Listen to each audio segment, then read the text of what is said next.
Hey guys, welcome back to this channel. और वो स्वागत है आप सभी का इस डेटा साइंस की सीरीज पे। ठीक है, ये आउटलायर रिमूवल की थर्ड वीडियो होगी। और आज हम बात करेंगे जी स्कोर मेथड के बारे में कि क्या हम यूज करते हैं जी स्कोर मेथड के ऊपर, क्यों यूज किया जाता है, हम इन सारी चीजों पर बात करेंगे। और आज हम देखेंगे कि जुपिटर नोटबुक पे इसको कैसे इम्प्लीमेंट करते हैं। ठीक है, इससे पिछली वीडियो में दो वीडियोस निकाल चुका हूं मैं पहले ही आउटलायर रिमूवल पे, तो जाके देख लेना। तो एक में मैंने थ्योरी कवर की थी, बेसिक्स कवर किए थे, और दूसरे में हमने डिस्कस किया था बॉक्स प्लॉट और आईक्यूआर मेथड को।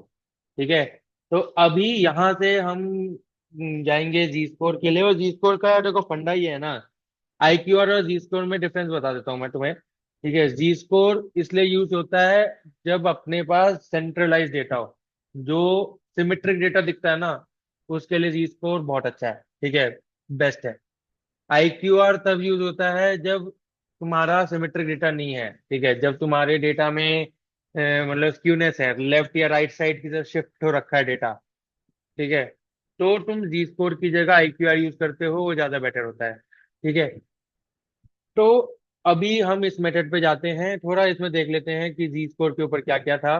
ठीक है, हाँ ये बॉक्स प्लॉट है, बॉक्स प्लॉट है। जी स्कोर पे आते हैं। ठीक है, हाँ तो अपने को बेसिकली ये पता है, नॉर्मली डिस्ट्रीब्यूटेड डेटा जो होता है ना, उसमें 99.7% डेटा -3 और +3, मतलब -3 +3 तब है जब नॉर्मलाइज डेटा है। अगर कोई रैंडम रेंज का डेटा है ना, तो थर्ड स्टैंडर्ड डेविएशन के रेंज में, मतलब -3 इंटू स्टैंडर्ड डेविएशन से लेके +3 इंटू स्टैंडर्ड डेविएशन तक का जो रेंज आएगा उस डेटा का, गिवन नॉर्मलाइज नॉर्मल डेटा है, नॉर्मल डिस्ट्रीब्यूशन का डेटा है, उसमें 99.7% डेटा तुम्हारा कवर हो जाता है। ठीक है, ये चीज याद रखना है। ठीक है, ये एक ऐसा रूल होता है कि फर्स्ट स्टैंडर्ड डेविएशन के ब्रैकेट में 68% शायद डेटा कवर होता है, देन सेकंड स्टैंडर्ड डेविएशन में 95% डेटा कवर हो जाता है, थर्ड में तो 99.7% डेटा कवर हो जाता है।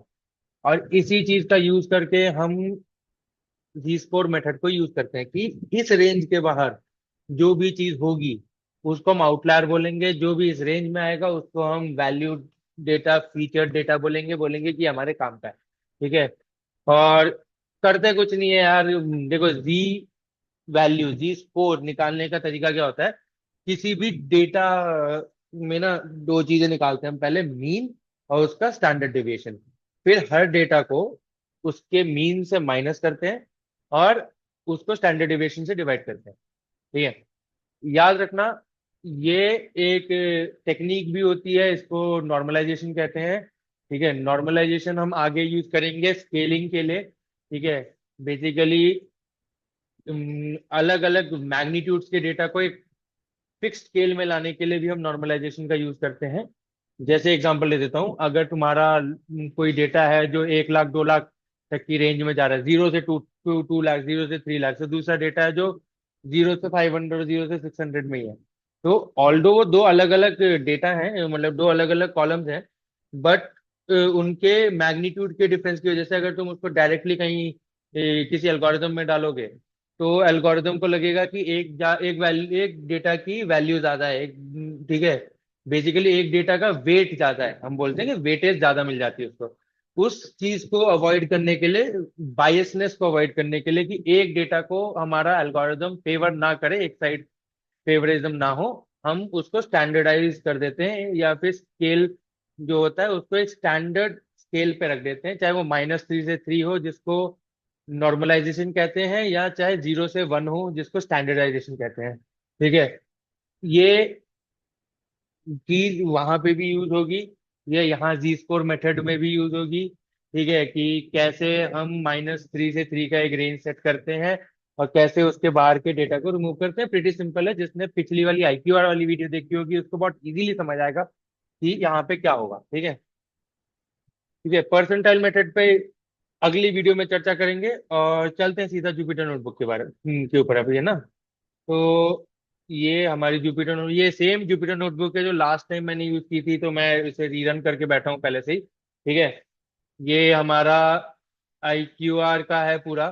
ठीक है, यू कैन सी यहाँ पे बॉक्स प्लॉट वगैरह बने होंगे, ये देखो बॉक्स प्लॉट वगैरह बना रखे हैं। ठीक है, ठीक है, हमने इसमें एक और की बात की थी, उसको ट्रांसफॉर्मेशन कहते हैं। हम यहाँ पे भी एक और ट्रांसफॉर्मेशन यूज करेंगे। ठीक है, उसको कहते हैं स्क्वायर रूट।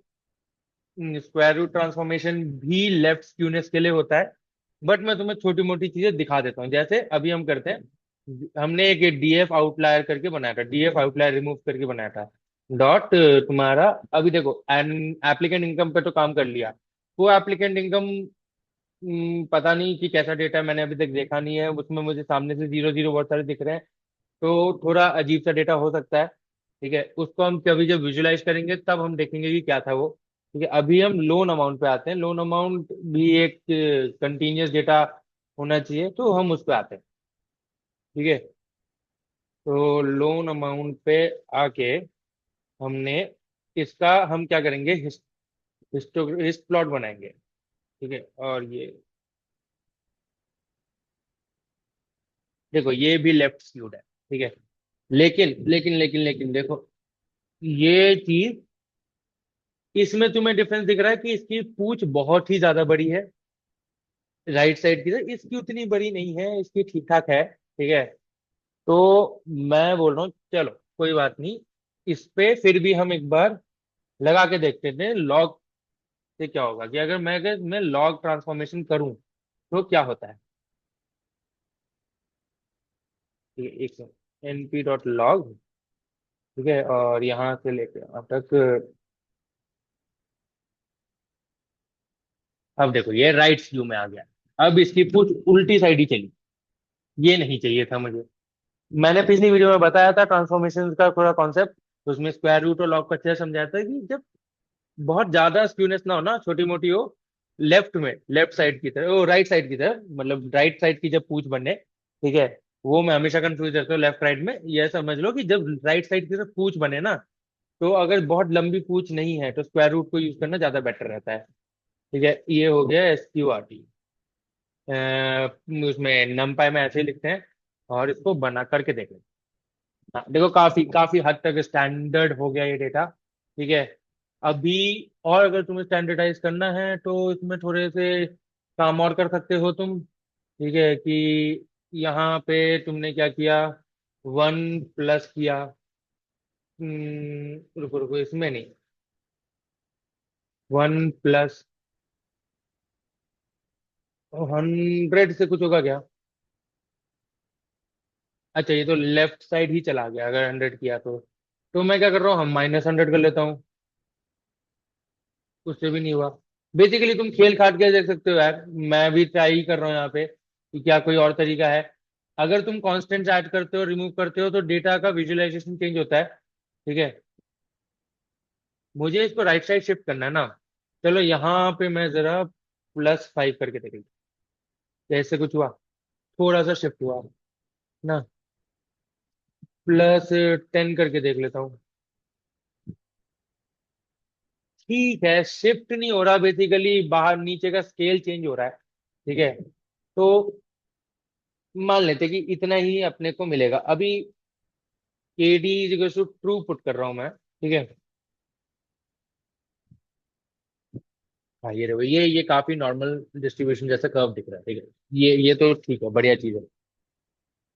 अभी इसको मैं क्या करूंगा, अभी इसको नॉर्मलाइज करूंगा। तो मैं बोल रहा हूँ कि DF outlier remove one two, मैं एक नया DF बना रहा हूँ।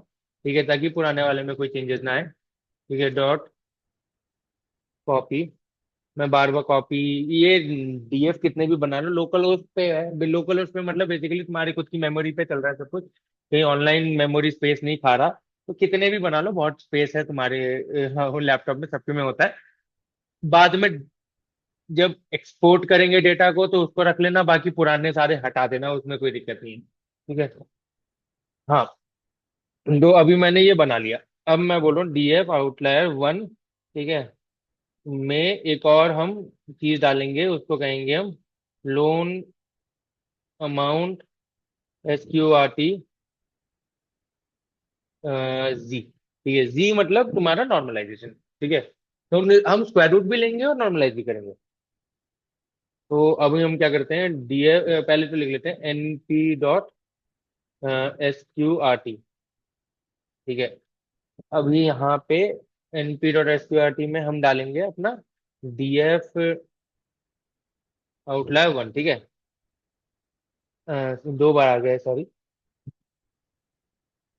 ठीक है, ये माइनस अगले वाले का डॉट SQRT। ठीक है, DF outlier one dot mean, और हम इसको एक ब्रैकेट में डाल देंगे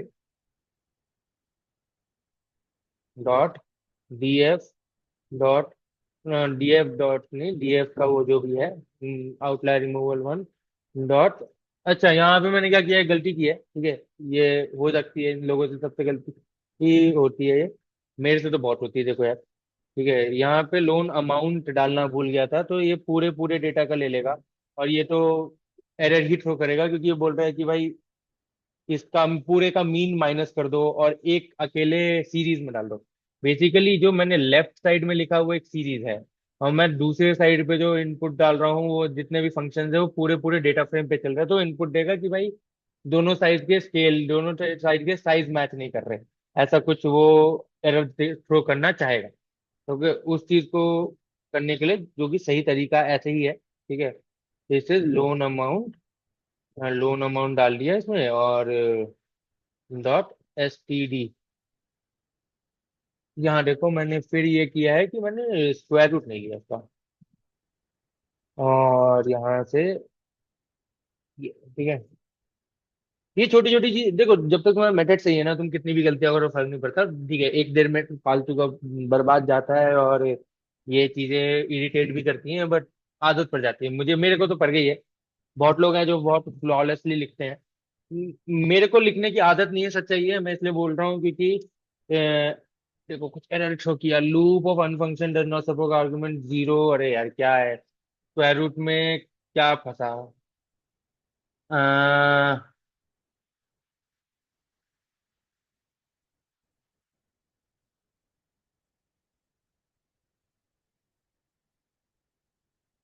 गड़बड़ तो नहीं, okay okay okay okay okay, यहाँ देखो स्टैंडर्ड डेविएशन का ब्रैकेट नहीं लगा होता। हाँ, हाँ, तो मैं क्या बोल रहा था कि देखो मुझे इन चीजों की आदत नहीं रही, क्योंकि जब भी मैं कोड करता हूँ तो मैं जीपीटी का यूज करता हूँ। मैं सिर्फ लॉजिक लगाने के लिए बैठा रहता हूँ, और उसको बोलता हूँ कि भाई इसको कोड करके दो। और तुम भी कर सकते हो आगे जाके, कोई दिक्कत नहीं है, पहले एक बार बेसिक सीख लो, उसके बाद जीपीटी, बार्ड, ठीक है, या जेमिनाई हो गया अब तो बार्ड अब, और या फिर तुम एक वेनिस एआई करके है, वो भी यूज करते हैं लोग। ठीक है, वो काफी अलग सा है। ठीक है, तुम यूज करोगे तुम्हें पता चल जाएगा वेनिस एआई क्या है। ठीक है, मैं बोलना नहीं चाहता कि वो कितनी अजीब सी चीज है। ठीक है, प्लस फिर क्या यूज करते हैं लोग, क्लाउडी एआई बहुत यूज करते हैं। ठीक है, तो ये सारे जीपी जो तुम्हारे एलएलएम मॉडल्स हैं उनको यूज किया जाता है फ्रीक्वेंटली। इनका इसका मैं एक बार ये बना के देख लेता हूँ। ठीक है, विच इज, ठीक है, DF outlier one dot loan amount जी। ठीक है, हाँ, अरे यार यहाँ हो गई दिक्कत।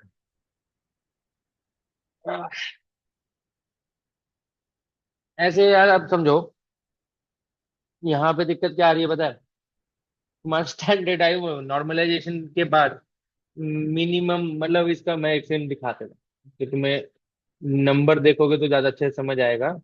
लोन अमाउंट, मतलब दिक्कत तो कुछ नहीं है, अच्छा ही हुआ है जो हुआ है, बट तुम्हें एक बार समझा देता हूँ कि क्या हुआ है।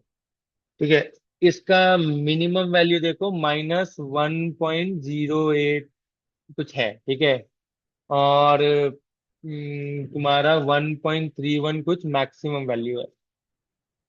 अगर मैं इसमें कंडीशन डालूंगा ना कि -3 से +3 के अंदर जितना भी डेटा है उसको रखो, तो ये सारा का सारा डेटा रहेगा अंदर।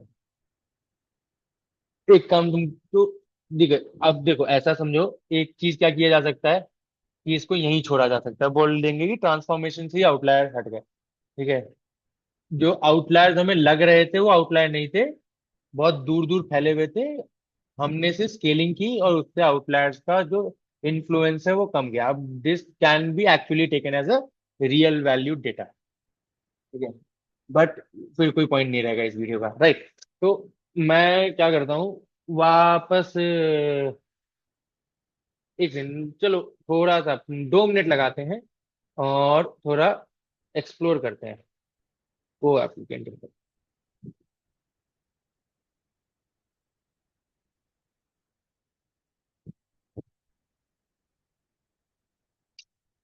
ये देखो, ये है वही प्रॉब्लम इसमें, है ना।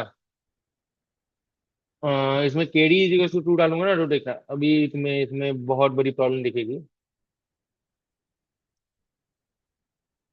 हम्म। ये कुछ अजीब सा डेटा है, राइट। इसमें दिक्कत क्या है पता है, ये जीरो बहुत ज्यादा है इसमें। को एप्लीकेंट इनकम, बहुत सारे लोग ऐसे हैं जिनके को एप्लीकेंट कमाते ही नहीं है। चलो एक और काम कर लेते हैं। हम बोल रहे हैं डीएफ आउटलायर रिमूव वन में एक बनाते हैं टोटल इनकम नामक एक चीज बनाते हैं, ठीक है। और इसको हम बनाएंगे DF outlier remove one dot applicant income plus DF outlier remove one dot, ये बेसिकली फीचर इंजीनियरिंग है। मैं क्या कर रहा हूँ, टोटल इनकम नामक एक चीज बोल रहा हूँ, जो बोल रहा हूँ कि एप्लीकेंट इनकम प्लस को एप्लीकेंट इनकम है, उसका सम होगा। हम ये फाइनेंस में करते हैं जब भी हम ऐसे डेट वगैरह की बात करते हैं ना, तो एप्लीकेंट प्लस को एप्लीकेंट का सम लेके टोटल इनकम डिफाइन करते हैं। ये एक स्टैंडर्ड चीज है जो बहुत लोग करते हैं, ठीक है। तो मैंने इसको यहाँ यूज कर लिया, चलो इसको बना के देख लेते हैं। अब मैं कह रहा हूँ इसका एक बार प्लॉट करके देखें, which is DF dot total income. Skewed है, ठीक है। आई नॉट से स्क्यूड नहीं है, बट ठीक है, कुछ तो है, बेटर ही है उससे, है ना। K D is equal to true. Normal भी दिख रहा है, चलो इसमें एक बार स्क्वायर रूट लगा के देख लेते हैं कि स्क्वायर रूट बेटर है,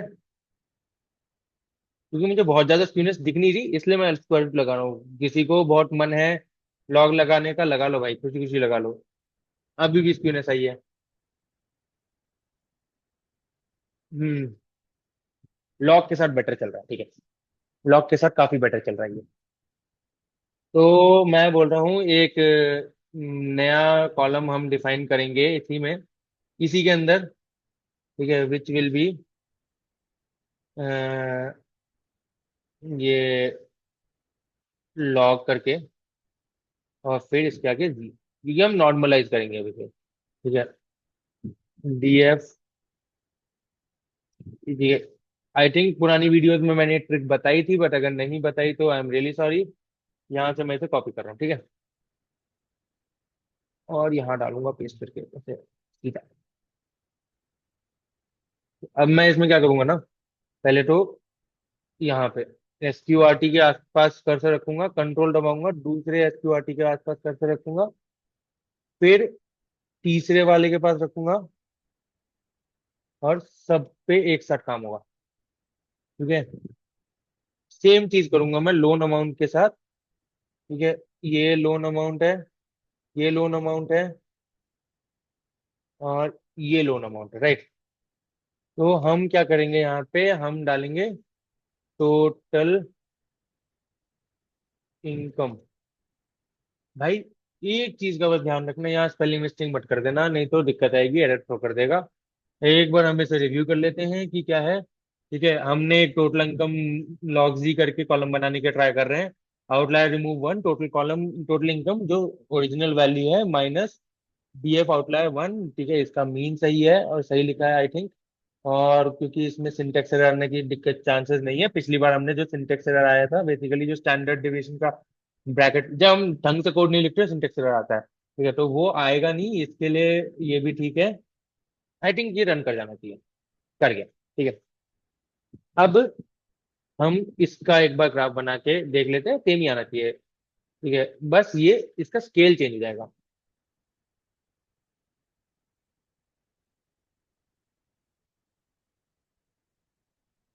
ठीक है। अरे देखो अभी बहुत लोगों को ये वीडियो देखते थे ना, लगे ऐसा लगेगा कि यार इसको तो ये तो खुद भी सीख ही रहा है। ऐसा ऐसा नहीं है। देखो मैं तुम्हें पहले से कोड बना के छाप के दे सकता हूँ बहुत आसानी से कि भाई ये स्टेप के बाद ये स्टेप है, ये स्टेप। असलियत में ऐसा नहीं होता। ठीक है, मुझे बस एक आइडिया होता है दिमाग में। ऐसा नहीं है कि मेरे को फिगर आउट नहीं करना पड़ता। मेरे को भी नहीं पता कि स्क्वायर रूट लगाने से कितना स्क्यूनेस जाएगा, किसी को भी नहीं पता होता भाई। इसलिए मैं बोल रहा हूँ कि जिनको जो ये वीडियोस देख रहे हैं, जिनको ये दिमाग में डाउट आ रहा है कि भाई ये इतना रॉ क्यों है, मैंने इस वीडियो को रॉ इसीलिए रखा है ताकि तुम्हें समझ आए कि भाई ऐसे काम करते हैं, ऐसे सोच सोच के काम करना पड़ता है कि कर क्या रहे हैं, कर क्यों रहे हैं। ठीक है, बेसिक्स जब तक क्लियर है तब तक खुश रहोगे। उसके आगे दिमाग नहीं लगाना। देखो ऑलमोस्ट सेम डेटा दिख रहा है। ठीक है, थोड़ा बहुत सेम ही है यार, मतलब दिखने में तो सेम ही दिख रहा है मुझे। और यहाँ पे KD = 2 ला लेता हूँ। ठीक है, ताकि मुझे उसका वो भी दिख जाए कि वो जो डिस्ट्रीब्यूशन का वो कैसा दिख रहा है। हाँ, काफी नॉर्मल जैसा दिख रहा है। ठीक है, अब मैं क्या करूंगा, सिंपल चीज करूंगा। DF outlier remove 1। ठीक है, और यहाँ पे DF आउटलायर रिमूव 1 इसके अंदर। ठीक है, अब इसके अंदर जो आर्गुमेंट पास करेंगे वो होगा कि एक तो इसका जो लोन, टोटल लोन अमाउंट नहीं, टोटल इनकम जी है, ये 3 से या तो कम हो। 3 से या तो कम नहीं, 3 से कम होना चाहिए। दोनों कंडीशंस ट्रू होनी चाहिए। ठीक है, और बेसिकली हम एक चीज और करके देख लेते हैं। आई थिंक यही होता है ना। और ठीक है, मुझे याद नहीं, यार देखो हो सकता है मैं गलत लिख रहा हूँ।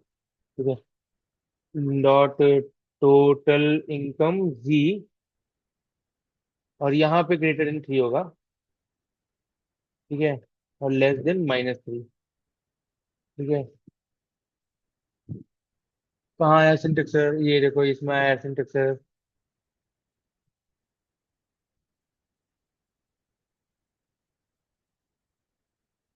ओके, हो गई गड़बड़ देखो।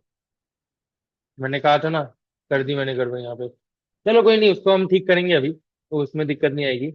अभी यहाँ से मैं एक बार पहले DF, ठीक है, DF आउटलायर रिमूव 1, कुछ भी नहीं है इसमें। अरे ये देखो, इसमें आएगा भी नहीं, ऑब्वियसली नहीं आएगा। इसमें भी वही प्रॉब्लम आई जब मैंने नॉर्मलाइज किया ना। तो -15 से प्लस, -0.15 से +2 तक का ही डेटा है जो स्टैंडर्डाइज हुआ है बेसिकली। इसमें गड़बड़ कहाँ ही मैं बता देता हूँ। ठीक है, मैंने यहाँ पे इसको इक्वेट कर दिया, मुझे इक्वेट नहीं करना चाहिए था, वो उसमें जाके सेव हो गया। ठीक है, तो मैं क्या करूंगा, ठीक है, यहाँ पे जाऊंगा और सेल रन ऑल अबव कर देता हूँ। कहीं अगर एरर आया होगा तो ठोकर कर देगा, वहां रुक भी जाएगा वो। ठीक है, यहाँ पे एरर आया, कोई बात नहीं। ठीक है, तो यहाँ से रन करना स्टार्ट करते हैं फटाफट। कोई बहुत बड़े फंक्शन नहीं है, तो हम सेल में रन कर सकते हैं। और इसको पहले ही डिलीट मार देता हूँ मैं, इसको वापस रन नहीं करना मुझे। 121 यहाँ है ना, ये हमने वापस बनाना है। और ये देखो, ये बेसिकली ऐसा आ रहा है। हाँ, मैं तुम्हें करके दिखा देता हूँ थोड़ा कि यार कैसे। अब सॉरी, ऐसा डेटा है मेरे पे, अगली बार मुझे कोई ऐसा डेटा मिला तो मिलेगा ना, तो मैं तुम्हें पक्का एक 5 मिनट या 7 मिनट का वीडियो डाल दूंगा जिसमें मैं नॉर्मलाइजेशन से रिमूव रिमूव कर, मतलब बेसिकली जी स्कोर मेथड से रिमूव कर पा रहा हूँ। मैं इसमें क्या कर रहा हूँ, मैं बोल रहा हूँ कि 0.1 से जो बड़ा होगा, या -0.1 से जो छोटा होगा, ये करके देखते हैं। दिख रहा है, काफी काफी बड़ा डेटा है, 594 डेटा पॉइंट्स का डेटा है। 594 तो इंडेक्स मैच नहीं हो रखा है। अच्छा ठीक है, सॉरी। ठीक है, इंडेक्स मैच नहीं हो रखे इसलिए वो ऐसा चल रहा है। ठीक है, ये सारा वो डेटा है जो इस रेंज के अंदर आ रहा है। अभी मैं क्या बोल रहा हूँ, यही चीज हम क्या करेंगे,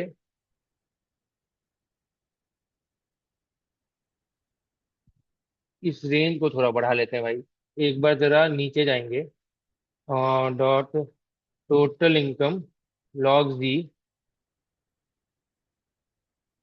डॉट डिस्क्राइब लिख के देखते हैं, ठीक है। इसका रेंज क्या है? हम अभी जो कर रहे हैं ना वो मतलब कायदे से ये काम मेरा यही खत्म हो गया कि मैं इस चीज को भी एज इट इज छोड़ दूं। ये बोल के कि लॉग लिया था मैंने और वो काफी अच्छे रेंज में दिख रहा है मुझे लॉग लेने के बाद। तो क्योंकि लॉग लिया था तो मेरा डेटा का इंफॉर्मेशन लूज लूज नहीं किया मैंने। इसमें आउटलायर नहीं है, लॉग लेने के बाद आउटलायर्स का जो इफेक्ट है वो इतना कम गया कि अब उनको मैं आउटलायर मानना छोड़ चुका हूँ। बेसिकली मैं ये कह रहा हूँ, ऊपर भी यही हुआ था स्क्वायर रूट लेने के बाद कि मैंने उसको बोल दिया कि अब इसमें आउटलायर है नहीं, मैं स्क्वायर रूट के वाले डेटा पे ही हाथापाई करूंगा सारी। ठीक है। लेकिन फिर भी मुझे वो मेथड करके दिखाना ही है, तो मैं खुद देख रहा हूँ कि इसका मिनिमम वैल्यू आ रहा है -0.17 और मैक्सिमम वैल्यू जो आ रहा है 0.21 आ रहा है ना। मैं बोलता हूँ इसका रेंज जो लेंगे ना 1.6 ले लो। ये काफी अच्छी रेंज लग रही है मुझे। कुछ गड़बड़ ठीक है, अच्छा ये उड़ा दिया मैंने वापस। ठीक है, कहाँ गए वाले ये होता है ना, हाँ। हाँ, ये तीन डेटा है जो बोल रहे हैं कि इस रेंज से बाहर है। ठीक है। 0.15 लेंगे ना तो भी कुछ कुछ ज्यादा डेटा आ जाएगा बट। तो मैंने कहा अभी मैं क्या किया ना, बेसिकली मैंने कहा कि यार चलो मेरे को कुछ तो आउटलायर ढूंढने ही ढूंढने हैं।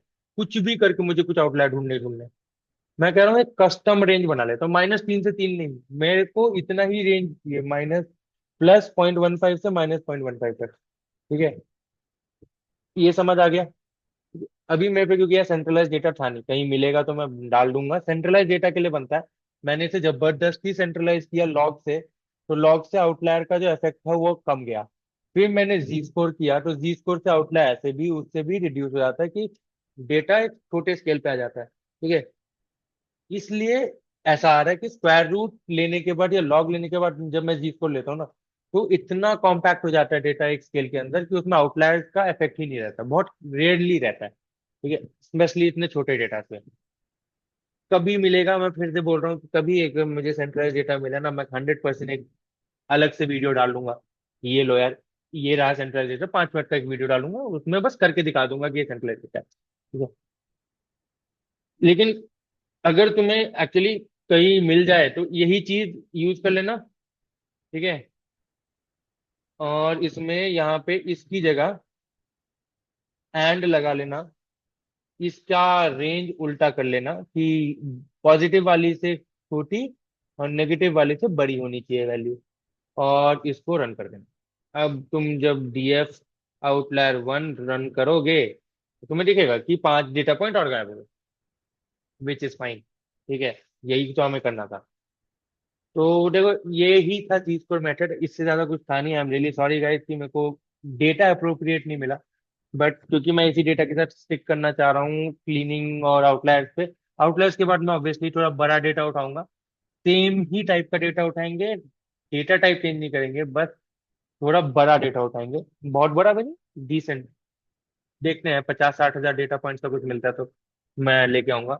ये प्रोजेक्ट मैं खुद भी पहली बार बना रहा हूँ। ठीक है, ऐसा नहीं है मैंने पहले ये बना रखा है, तो मेरे को भी डेटा से ढूंढना पड़ेगा। ये किसी और के लिए नहीं, मैं पर्सनल बेनिफिट्स के लिए ही बना रहा हूँ, प्लस तुम्हारे लिए बना रहा हूँ, तो इसलिए माफ कर देना अगर मुझे डेटा अप्रोप्रिएट नहीं मिल रहा है तो।